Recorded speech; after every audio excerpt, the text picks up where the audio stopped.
Fidèles téléspectateurs de la MSE TV, je vous salue dans le saint nom de notre Seigneur Jésus-Christ. Et je vous souhaite la bienvenue à cet instant de partage des Saintes Écritures. Aujourd'hui, nous sommes dans Deutéronome, le chapitre 34, du verset 1er au verset 6. Deutéronome, chapitre 34, du verset 1er au verset 6. Nous lisons dans le nom souverain de Jésus-Christ. Moïse monta des plaines de Moab sur le mont Nebo, au sommet du Pisga, vis-à-vis de Jéricho. Et l'Éternel lui fit voir tout le pays, Galade jusqu'à Dan, tout Nephtali, le pays d'Éphraïm et de Manassé, tout le pays de Juda, jusqu'à la mer occidentale, le Midi, les environs du Jourdain, la vallée de Jéricho, la ville des palmiers jusqu'à Soar.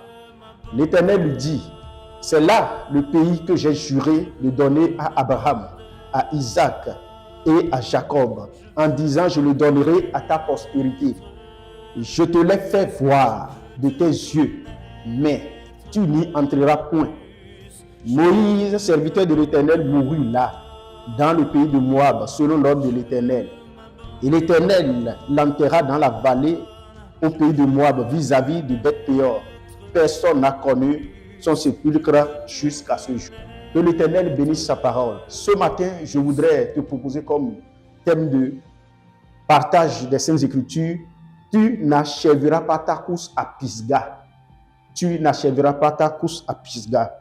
Pisga, c'est bien évidemment ce lieu où Moïse a achevé sa course. Malheureusement, je dis malheureusement parce que, bien aimé, nous savons tous que lorsque le serviteur de Dieu, Moïse, avait rencontré l'Éternel dans le buisson ardent, dans le désert, le message était clair. Il lui avait été donné comme mandat d'aller voir Pharaon et de sortir le peuple de Dieu de la servitude et de l'oppression de Pharaon et de les conduire sur ce territoire où coule le lait et le miel, c'est-à-dire à Canaan, ce territoire que l'Éternel lui-même avait promis à Abraham de donner à sa descendance. C'était le mandat. La destination finale de Moïse à l'entame était Canaan et non Pisga. Mais malheureusement, Moïse verra Canaan de loin, mais ne pourra pas atteindre ce territoire où coule le lait et le miel. Et c'est pourquoi, toi qui me suis ce matin, je te regarde en face et je déclare, dans le nom souverain de Jésus-Christ de Nazareth, que tu ne joueras pas dans ta destinée. Dans le nom souverain de Jésus-Christ de Nazareth, tu ne joueras pas sur le chemin de ta destinée. Tu ne mourras pas avant d'avoir accompli le plan et le projet merveilleux de Dieu pour ta destinée. Dans le nom souverain de Jésus-Christ de Nazareth, tu as commencé, tu poursuivras et tu atteindras le but dans le nom souverain de Jésus-Christ de Nazareth. Ce qui faisait tomber les autres avant toi ne te fera pas tomber. Ce qui empêchait les autres de pouvoir atteindre leur but ne t'arrêtera pas dans le nom souverain de Jésus-Christ de Nazareth. Les forces de la maison de ton père et les forces de la maison de ta mère qui se sont déjà levées dans l'intention de précipiter ton avancée, dans l'intention de ralentir ta course ou de t'empêcher de pouvoir accomplir ce pourquoi tu es né ce matin, dans le nom souverain de Jésus-Christ de Nazareth, je les assujettis à l'autorité du nom de Christ Jésus. Dans le nom souverain de Jésus-Christ de Nazareth, tu ne tomberas pas à Pisga, mais tu entreras sur la terre de Canaan. Tu suceras le lait et tu boiras le miel et tu jouiras de cette terre. Tu posséderas ce territoire-là et tu lègueras ce territoire en héritage à tes enfants. Dans le nom souverain de Jésus-Christ de Nazareth. Oui, évidemment, bien-aimés, il est très important que nous puissions remarquer en étudiant la vie de Moïse quelque chose. Moïse n'a pas pu atteindre le but final, le but ultime de sa destinée prophétique. Sa destinée prophétique était non seulement d'être celui qui sortait les enfants d'Israël de la servitude de l'oppression de Pharaon, mais aussi et surtout de pouvoir les conduire jusqu'à la terre promise et de pouvoir les établir et que lui-même puisse vivre et sucer le miel et jouir du lait de ce territoire. Mais malheureusement, il ne l'a pas fait. Et je prie pour toi, toute force, une fois encore, de la maison de ton Père, qui va se lever contre toi dans l'intention de t'empêcher de pouvoir sucer le lait et le jus du miel de ton canard. Que ces forces soient anathèmes ce matin dans le nom souverain de Jésus-Christ de Nazareth. Mais qu'est-ce qui s'est réellement passé? Bien aimé, nous savons, lorsque nous questionnons l'origine de Moïse, nous savons ceci: Moïse vient d'une tribu appelée Lévi. Moïse vient de la tribu de Lévi. Et vous savez que Lévi, c'est l'un des 12 fils du patriarche Israël, qu'on appelle Jacob. Et vous savez ce qui caractérisait Lévi. Lévi, c'était un colérique.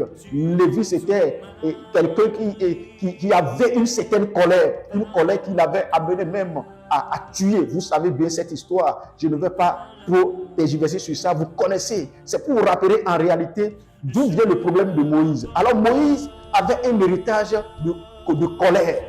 Moïse, donc sortant de cette tribu-là, avait hérité la colère de son ancêtre Lévi. Et Moïse avait cette colère-là qui était en lui. Et malheureusement, cette colère va faire surface. Bien que l'Éternel ait dit que de tous les hommes qui existent sur cette terre, il n'y avait pas quelqu'un qui soit aussi patient que Moïse, mais au moment ultime de sa vie, au moment où il ne fallait pas se fâcher, au moment où il ne fallait pas se laisser emporter par la colère, l'esprit de colère, l'héritage de colère de son ancêtre Lévi va malheureusement rattraper Moïse.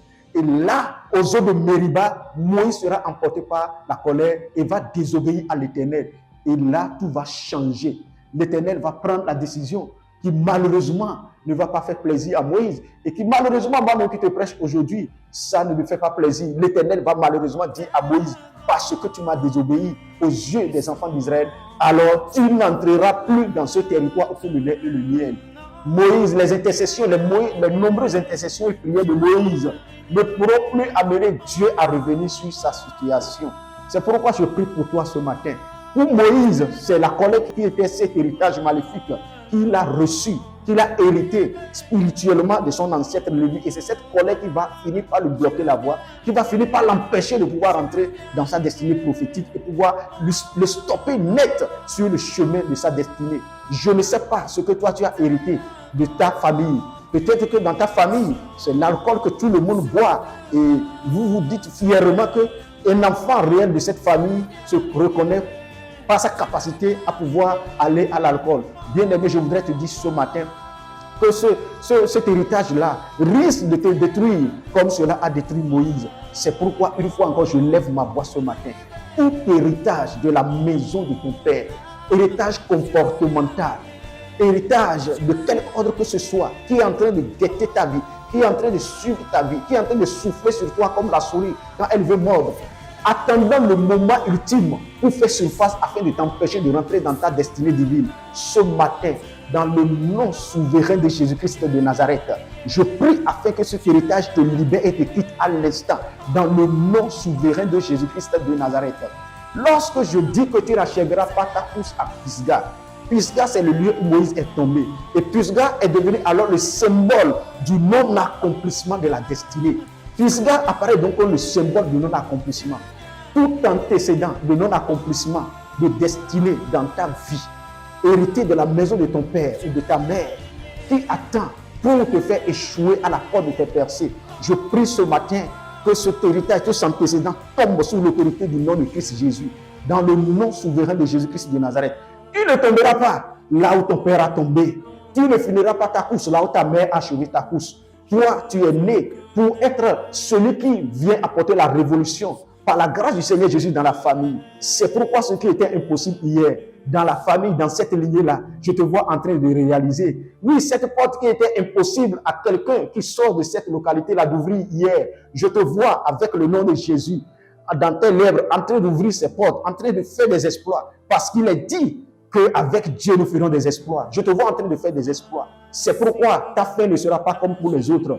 Tu n'as pas reçu Christ pour finir comme les autres, mais tu as reçu Christ pour manifester le règne de Christ sur la terre, dans le nom souverain de Jésus-Christ de Nazareth. Pisga également, c'est le symbole de l'échec. C'est le symbole de l'échec. Je prie pour toi et je déclare que tout esprit d'échec, tout antécédent d'échec, toute malédiction d'échec opérationnelle dans ta vie, opérationnel dans ta lignée, opérationnel dans tes affaires, opérationnel dans tes études, opérationnel dans ton foyer. Je prie ce matin et je déclare la fin de cet esprit d'échec dans ta vie dans le nom de Jésus-Christ de Nazareth. Le temps de cet esprit d'échec est expiré. Son temps est venu à expiration et il ne peut plus rester. Il te libère à l'instant dans le nom puissant de Jésus-Christ de Nazareth. Pisga également, c'est le symbole de l'échec au bord des percées.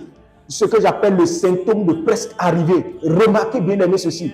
Moïse a vu de ses yeux. L'Éternel dit monte au sommet de Pisga et regarde aux alentours, regarde tout le pays. Moïse a même contemplé, il a vu Canaan, il a vu Jéricho, il a vu le pays de Nephtali, il a vu beaucoup de territoires, il a tout observé.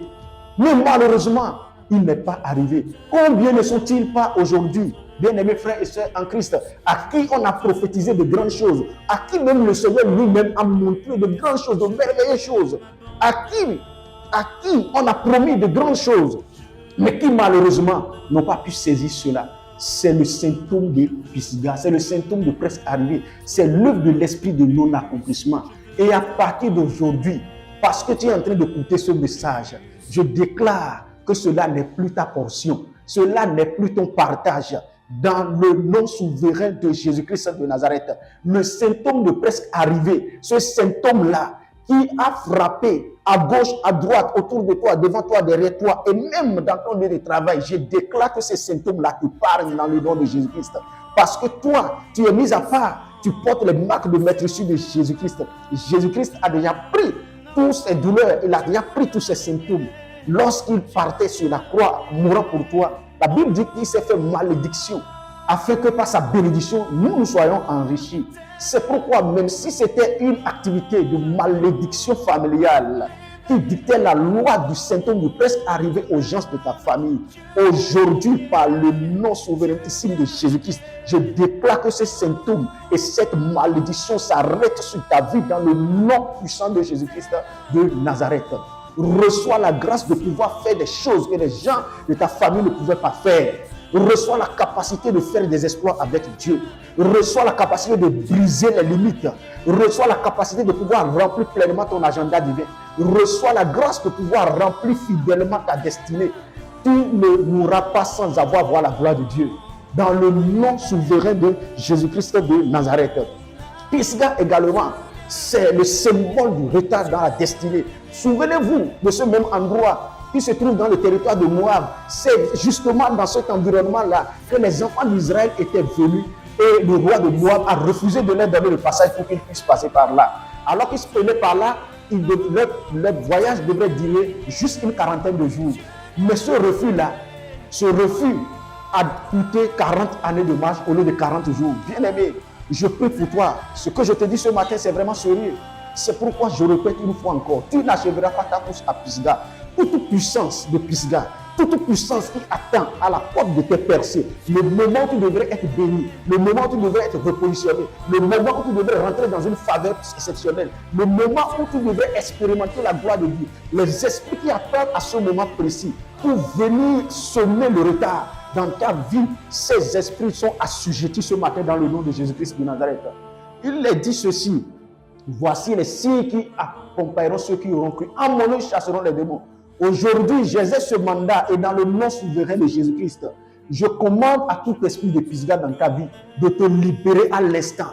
Tout esprit de Pisga qui est en train de manigancer, de planifier des choses pour te retarder dans ta destinée, cet esprit te libère à l'instant dans le nom de Jésus. Je brise le joug de tout retard maléfique dans ta destinée dans le nom souverain de Jésus-Christ de Nazareth. Toute position de l'ennemi pour te dire non au niveau de la porte qui va te permettre d'avoir accès à une grâce que Dieu a pourtant prédestinée pour toi. Je déclare maintenant que cette position soit localisée par la puissance de Dieu et que l'ennemi soit démantelé et qu'il soit obligé de prendre siège et qu'il parte de ce lieu et que toi tu puisses avoir le libre accès dans le nom souverain de Jésus-Christ de Nazareth. Tu n'achèveras pas ta course à Pisga. Ta course ne sera pas arrêtée avant que tu n'atteignes ta destinée. Tu le rempliras fidèlement. Bien aimé, l'œuvre, ces choses-là continuent pas à se manifester malheureusement dans la vie de beaucoup de personnes aujourd'hui. Beaucoup de personnes, vous voyez aujourd'hui lorsque vous circulez, par-ci, par-là, dans les villes, dans nos localités, vous voyez beaucoup d'éléphants blancs, beaucoup de chantiers abandonnés. Et lorsque vous posez la question, la plupart du temps, sur les propriétaires de ces immeubles qui sont inachevés, on vous dira probablement que certains d'entre eux sont morts. Ils sont morts sans avoir achevé l'œuvre de leurs mains. Ils sont morts sans avoir vu l'accomplissement de ce qu'ils ont commencé. Et c'est l'une des manifestations de l'œuvre de l'esprit de Pisgah, que j'appelle l'esprit de Pisgah, qui est rien d'autre que le symbole du non-accomplissement, de l'échec devant les percées. Et je prie pour toi, si dans ta famille, les gens meurent avant d'avoir vu la gloire de Dieu, je déclare ce matin, pendant que tu m'écoutes, que toi, tu ne mourras pas sans avoir vu la gloire de Dieu. Je déclare que tu es de la génération de Siméon. Siméon était dans le temple, il a vu l'enfant Jésus. Il dit maintenant, je peux partir en paix parce que mes yeux ont vu le Messie. Bien-aimé, tes yeux verront le salut de l'Éternel. Tes yeux verront la gloire de Dieu. Non seulement tes yeux le verront, mais tu les toucheras, tu les vivras et tu les expérimenteras. Tu ne verras pas comme Moïse sans avoir joui, mais tu verras. Non seulement tu verras, tu en posséderas et tu en jouiras pleinement dans le nom souverain de Jésus-Christ de Nazareth. Bien aimé, ça me rappelle l'histoire de ce jeune homme-là qui malheureusement a souffert. Il a beaucoup souffert. Il a beaucoup souffert. Il a étudié clopin. Et par la grâce de Dieu, à un certain moment donné, il a passé le concours. Il était admis. Il a fait la formation. C'était le concours de la gendarmerie. Il a fait la formation. Il a suivi toute la formation. Et la formation s'est achevée. Et vous savez comment ça se passe. On les donne quelques jours pour aller passer en famille et à leur retour, on les présente au drapeau, on les envoie à leur poste respective. Et lorsque ce jeune homme est entré pour aller passer quelques temps en famille avant de pouvoir aller et être présenté et prendre fonction, il a décidé quand même d'offrir un festin à ses amis du quartier avec qui il avait galéré. Jean Poulet dit, ça a commencé et ça ne s'arrêtera pas sur moi seul. Que la grâce qui m'a localisé puisse vous localiser aussi. Il a organisé ce festin, il a invité ses amis avec qui ils ont passé de bons moments. Et après avoir partagé ce moment de festin, le lendemain, au réveil, on constate que malheureusement, ce jeune homme est mort. Bien aimé, c'est ce que l'esprit de Pisgah fait. Il a vu la gloire. Il avait senti l'odeur de la gloire. Il a même porté l'habit. Mais il n'a jamais exercé la fonction. Je prie pour toi qui m'entends ce matin. Même si cela était planifié contre toi, même si cela était programmé dans ta destinée par les méchants, ce matin, je déclare que cela n'arrivera pas. Cela n'aura pas lieu. Toi, tu rentreras dans ta destinée. Tu ne mourras pas au moment où tu dois être célébré. Tu ne tomberas pas au moment où la pauvreté est sur le point de finir dans ta vie. Tu rentreras dans le plan de Dieu pour ta vie. L'esprit de Pisgah, bien aimé, est à l'œuvre dans la vie de beaucoup de personnes. C'est ainsi que vous allez voir certaines femmes qui ont passé des années à chercher le fruit des entrailles, priant, jeûnant, criant à l'Éternel, au moment où le Seigneur les a répondus favorablement. Et quand le moment est arrivé d'aller donner vie, c'est en ce moment qu'en donnant vie, ils perdent leur vie. Ça, c'est l'œuvre de l'esprit de Pisgah. Ce qu'elle a demandé tout le temps, elle l'a obtenu. Mais ses yeux ne l'ont pas vu. Je prie pour toi ce matin. Et je déclare que telle ne sera pas ta portion dans le nom souverain de Jésus-Christ de Nazareth. Ce que tu demandes au Seigneur, il te l'accordera et tu en jouiras dans le nom souverain de Jésus-Christ de Nazareth. Beaucoup de personnes également ont demandé à Dieu la grâce de pouvoir voyager. Je me souviens de ce témoignage de cet homme de Dieu qui parlait de cet homme qui était excellent. Tout le temps où il fréquentait, il était excellent. Il était le meilleur jusqu'à finir l'université. Et il a obtenu une bourse étrangère pour aller étudier. Il est allé, il a été excellent également. Il a été excellent jusqu'à finir son cursus. Il a commencé par postuler. pour les emplois. Il a postulé. Il avait le meilleur profil. Il avait tout ce qu'il fallait pour se faire une place à l'ombre, comme on le dit. Mais cela n'arrivait pas. Et il attendait. Et il attendait. Il attendait. Face à ces difficultés, il ne pouvait pas croiser les bras. Il a été obligé, nos frères qui sont en Europe, comprennent bien ce que je suis en train de dire. Il est obligé de prendre plusieurs emplois à la fois pour pouvoir joindre les deux bouts et pouvoir soutenir sa famille. Et c'est ce qu'il faisait, espérant qu'un jour, il sera appelé. Et vous savez ce qui est arrivé, bien-aimé? Un jour, pendant qu'il sortait de son travail, était la quatrième tâche de la journée, parce qu'il travaillait à 4 à 5 endroits par jour. Lorsqu'il sortait du 4e endroit où il travaillait, il rentrait, il va se faire percuter par un véhicule sur la voie. Et il est mort. Et pendant ce temps, le gouvernement de son pays d'origine venait juste de le nommer au Nigeria. Et ce n'est qu'après la nomination qu'on va se rendre compte que celui-là dont le décret de nomination était en train de sortir, il était en train de mourir au moment où le décret est en train d'être signé. Ça, c'est l'œuvre de l'esprit de Christ là. C'est pourquoi je te regarde en face et je te dis, bien-aimé, ce qui a tué ton père avant qu'il ne voie la gloire de Dieu ne te tuera pas. Ce qui a tué ta mère avant d'avoir vu la gloire de Dieu ne te tuera pas. Ce qui détruit les gens de ta famille avant d'avoir vu la gloire de Dieu ne te détruira pas. Dans le nom souverain de Jésus-Christ de Nazareth. Et de tout ce que nous sommes en train de dire, bien-aimés, je voudrais me concentrer sur les ennemis internes. Les ennemis internes qui peuvent être des handicaps, des obstacles à la manifestation de la gloire de Dieu. Qui peuvent empêcher. Parce que lorsque nous prenons le cas de Moïse, ce qui l'a empêché de pouvoir rentrer sur la terre de Canaan, le territoire où coule le lait et le miel, c'est bien évidemment la colère. La colère. C'est la colère. Une colère mal placée a suffi pour empêcher Moïse de rentrer à Canaan. Bien aimé, il y a des choses qui semblent banales, avec lesquelles tu es en train de jouer aujourd'hui. Et si tu ne prends pas garde, bien aimé, ça risque d'être l'obstacle principal qui va t'empêcher d'aller à Canaan. Quelle est cette chose? Est-ce la colère comme Moïse? Il y a malheureusement des gens qui disent, c'est comme ça je suis, c'est comme ça Dieu m'a créé, tout le monde me comme ça, je ne peux pas changer, bien aimé. Ce n'est pas bien de croire que Dieu aussi sait que tu es comme ça. Ça, c'est une fuite de responsabilité. Tu as la capacité, bien aimé, de travailler ton caractère. Tu as la capacité de crier à l'aide.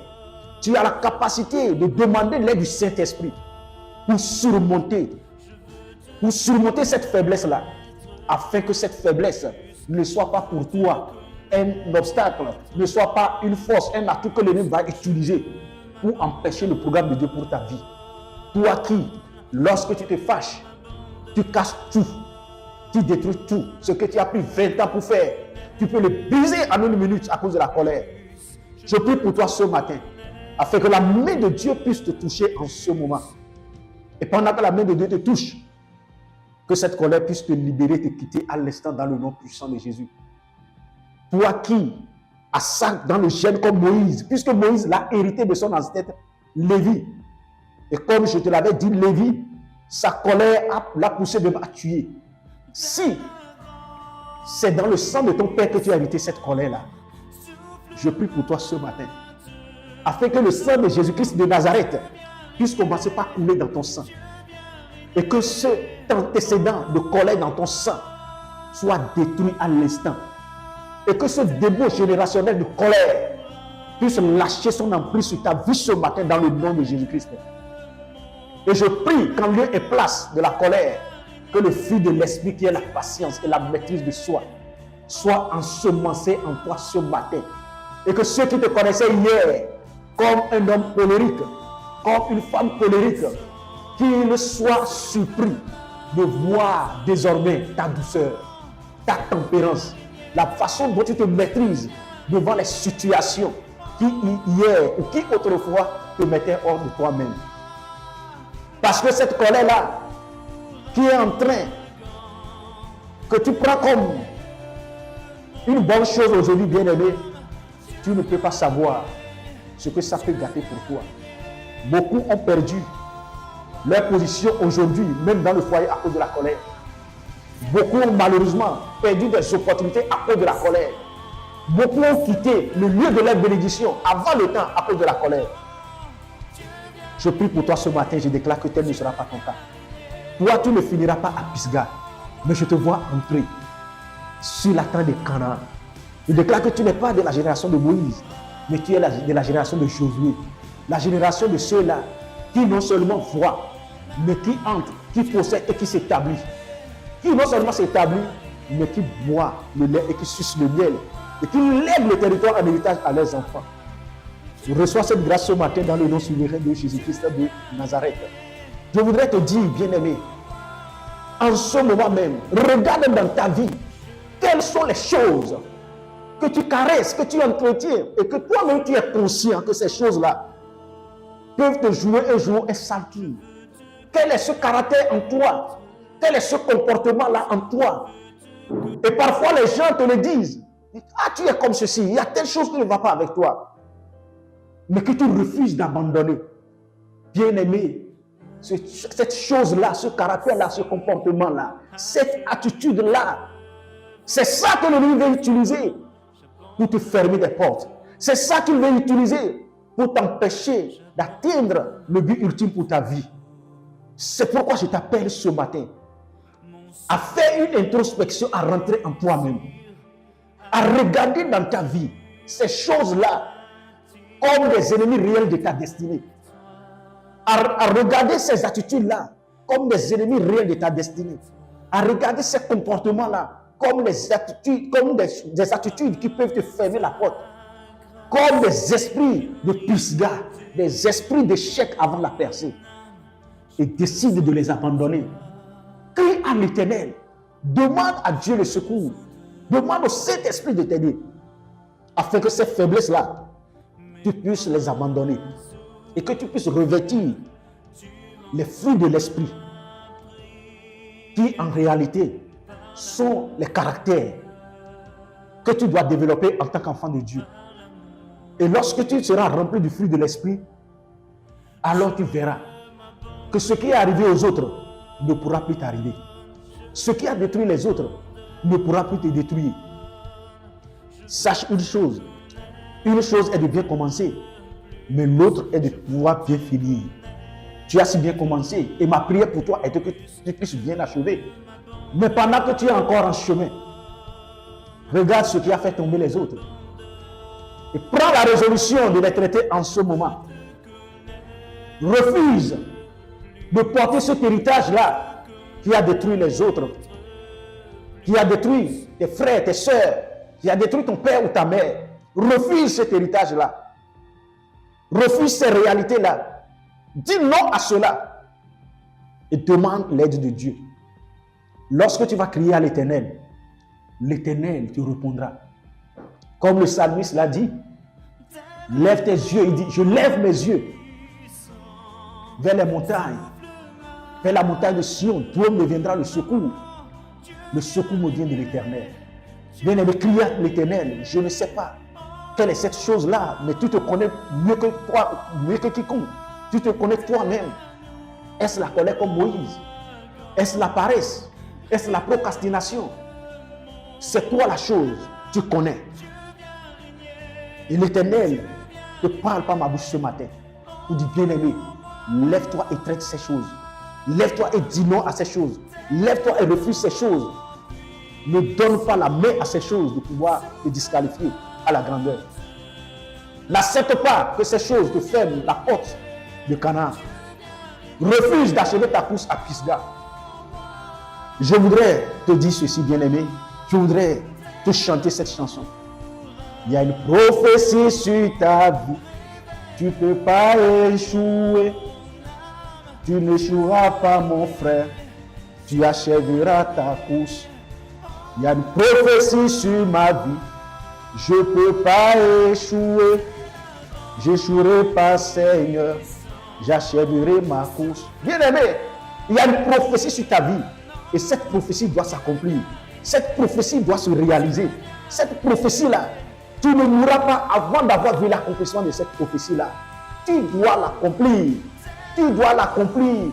Tout l'investissement divin en toi, tu ne rentreras pas là-bas, dans la félicité céleste, sans avoir livré le cargo de marchandises que Dieu a déposé en toi. Ces bénédictions que Dieu a déposées en toi, ces grâces que Dieu a investies en toi, ces talents que Dieu a investis en toi, ces choses-là, qui sont non seulement pour toi, mais qui sont aussi une source de bénédiction pour les autres, tu les manifesteras et le monde saura que l'Éternel, ton Dieu, est le vrai Dieu. Que Dieu te bénisse et que sa grâce te soit multipliée. Shalom, shalom.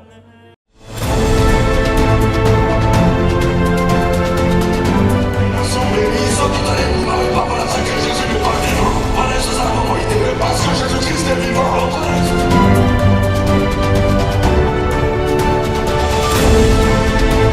Il a versé son sang,